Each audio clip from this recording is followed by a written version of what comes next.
Hello, welcome back to the channel. My name's Ed, a junior doctor in the UK, and as you can tell by the title of the video, a bit of a different one, but that's one of the joys of having this channel, being able to bring you different stories of medicine. Now, being a nurse in the NHS and working as a midwife is a very hard job as it is, but imagine doing that job in some of the most difficult, challenging environments around the world, and that's what my guest here today has done. I want to welcome Anna Kent.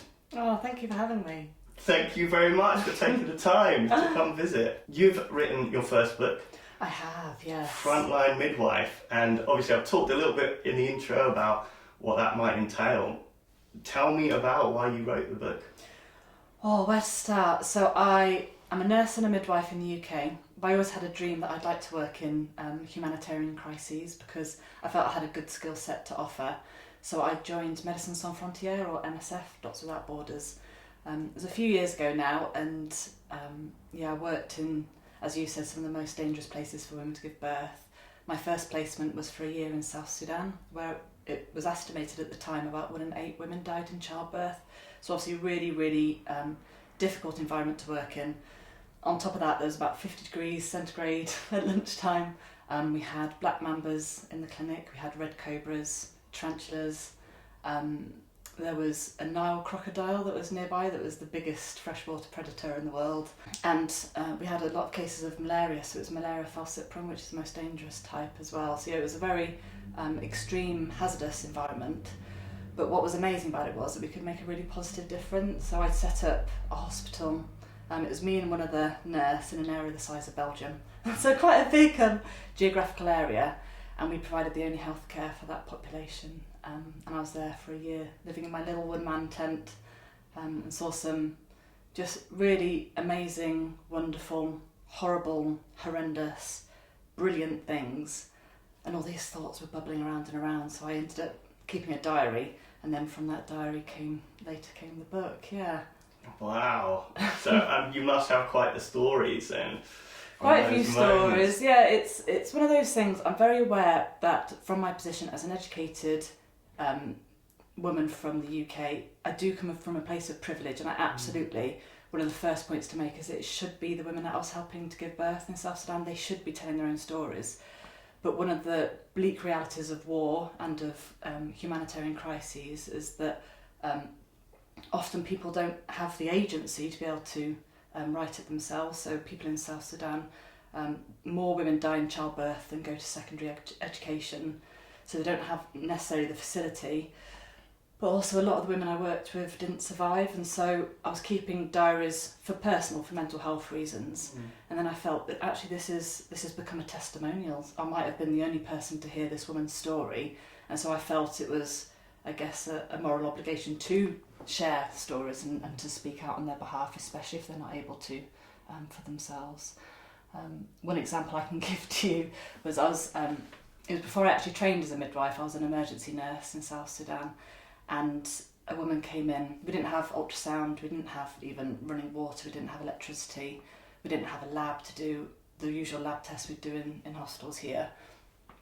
But on palpation we could feel there was definitely more than one baby there. Labour was coming thick and fast. She'd walked, I think, for about 6 days across landmine fields and snake-infested swamps to get to us. We really had to fight to help this labour be safe. Got the birth kits ready, and one baby came head first and was alive and didn't need resuscitating and went skin to skin with mum. And then the next baby came out, and it was a little boy that came out breech, so came out bottom first. So it was all very heightened, and we were fighting to keep this baby and mum alive, and baby was born. Slight bit of resuscitation, but responded well. Felt back onto mum's tummy, hoping to feel the placenta. The uterus contracted so the placenta could be born, and actually there was something moving in there. It was just, there's another one in there, and it was triplets. So it was, all hands on deck. I've never in the UK ever worked with a triplets vaginal delivery. I've never met another midwife that has either, and if we'd have had any scope for a different method of safe delivery, we probably would have picked it. I'm not you're not saying that everybody should choose this, but yeah, the third baby came out and was alive and well, and they called the little girl Nyakawai, which in Nuer language stood for basically white woman or foreign woman. Right. So hopefully 13 years later, I'd like to think that Nyakawai is still alive and well. But yeah, all babies survived the first postnatal time. But it kind of brings on to one of the more difficult parts of the job, was that, you know, we kept her safe. Mum, Grace, she ended up having a hysterectomy, sadly, to stem the bleeding afterwards. But, you know, they all survived whilst they were in our hospital. But the problem was, we then discharged them back to the war zone, because it had been civil war in South Sudan then for 50 years.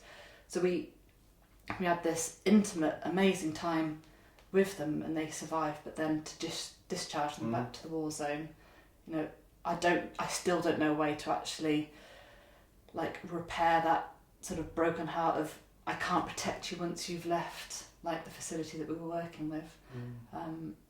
But without us there at all, there's no way that any of them would have survived. That's the bleak reality, and that's the importance of the work that MSF does.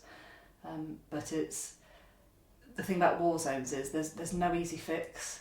I went in as a 26-year-old thinking I could probably, you know, save the world or something ridiculous, but it's always complicated, and sometimes you can just do the job in hand, and it's other organisations and other tertiary care that then needs to take things forward. And obviously peace and absence of war and access to healthcare is essential for all women.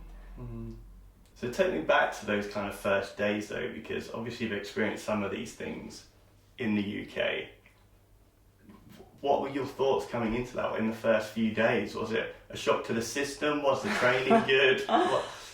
There was a lot of training with MSF. You had, for an emergency nurse, I had to have 3 years acute experience. I worked in Nottingham, which was the busiest A&E in Europe. I ran a trauma centre there. So I felt quite experienced. I'd seen gunshots, and you know, I'd dealt with stabbings and major road accidents and burns and things, but I don't know that there's any preparation for what you see in war. As I said before, the bleak reality is that women are very vulnerable in war, and bad things happen to women in war zones. That's the sad reality. But my expectations was that I'd make this huge positive difference, but as I say, there were some things that we just couldn't do, and I think that's probably sort of the burden of aid work, is that not only can you not save the world, but also you stay and you bear witness to the things that you can't do. Like sometimes we were in difficult situations where we had to choose who we could treat and who we couldn't, and you don't have to make that sort of decisions in the UK. Yeah, big wake-up call going to South Sudan. You know, I'd never been at 50 degrees centigrade before. That's ridiculous, right? That's on my first day. It was quite a good analogy, really. The flight in, I went in like backpack and t-shirt and feeling all cool and stuff, and then just as soon we were on this unpressurized like cargo plane, and as soon as we landed in the first project and the doors came open, and you know, the heat hits you and the flies hit you, and everybody's busy and they all knew what they were doing, and I was like, oh, I don't know quite what I'm doing yet. And then the first patient was brought on, and it was a really critical case. It was a woman who hadn't had access to a midwife, and sadly her baby had died within her, but she was far from any hospital, days and days and days walk, and unfortunately the baby had died, but as it passed out of her, it had also eroded inside her, and there was a fistula that shouldn't be there, so a hole that's been created, and it went from her uterus to her bowel and bladder, so she constantly leaked everything that we'd usually go to the toilet for. Everything basically would come out vaginally for her, and she couldn't stop it. Her family had disowned her because of it. So basically a risk of dying from like an overwhelming absolutely, yeah, infection. she was septic, Yeah, absolutely. yeah. So even though she'd survived the obstructed labour, she was on the brink of death. And it was the first time in my life I didn't know what I could do for her. You know, I didn't speak her language. I had no way of communicating with her. She spoke Nuer language without a translator, and it was just a massive wake-up call. I mean, what happened? The plane landed. We were at the MSF surgical hospital. She was wheeled off like in a cloud of dust in our 4x4 ambulance, and another team sorted, you know, treated her and helped her. But it was one of those, there's life before that flight where I was young and naive and fanciful, and then there's life after that flight where just the gritty reality of humanitarian crisis is tough and it's hard. I hadn't been that long in South Sudan, and then my So I wasn't a midwife at this point, and I'd seen a couple of births in Nottingham just as a volunteer, as a helper. Well, I was going to say as well, your first experience with the triplets. Yes. Well, did that influence you into going into? Absolutely. So again, we didn't have electricity, so I had a one-man tent, just a little dome tent. The good thing about a tent is as well, compared to the tuckles, the mud huts, is that you can zip it closed so the snakes and scorpions can't get into you. So as much as living in a tent when you're here, at home, it feels like it's, I don't know, a bit basic maybe, but actually it was really good to be able to zip and seal yourself in, because then all the critters couldn't get in with you at night. You just feel them underneath these. Well, I did leave my boots out one night, and I think I had 4 scorpions in them, so I never left them outside again. So these stinky boots that I wore in 50 degrees centigrade had to be next to me. But anyway, well, this is what amazes me. It's like it's hard enough to look after yourself in these places, and for the people to look after themselves. So then to be from outside of that environment coming in and trying to provide care. I mean, you have to be able to take a lot on your shoulders for that. It was interesting, because people at home thought, oh gosh, it's really hard for you. But actually, compared to the population where I was living in this village for a year, compared to the population I was living with, I was, this tent was a palace. It was a mobile home. It was different technology. It kept me safe. So yes, there is the perspective looking from here, but also there is the perspective there. I felt extremely privileged and safe and secure, as much as you can be in a war zone, obviously. And then I'll always remember the birth of Moses. His mum had come in, she'd walked for 9 days to get to us in the hope that we could do some good. And she had been in labour, but she had long-term malnutrition, and the long walk, basically labour had started but then stopped, and we did just a simple blood glucose test that we could do, and her BM was 2.4, so obviously 4 on the floor. We know that your blood sugar is dangerous if it's below 4. Started a dextrose infusion IV. Labour came thick and fast, and the baby was born safely with us.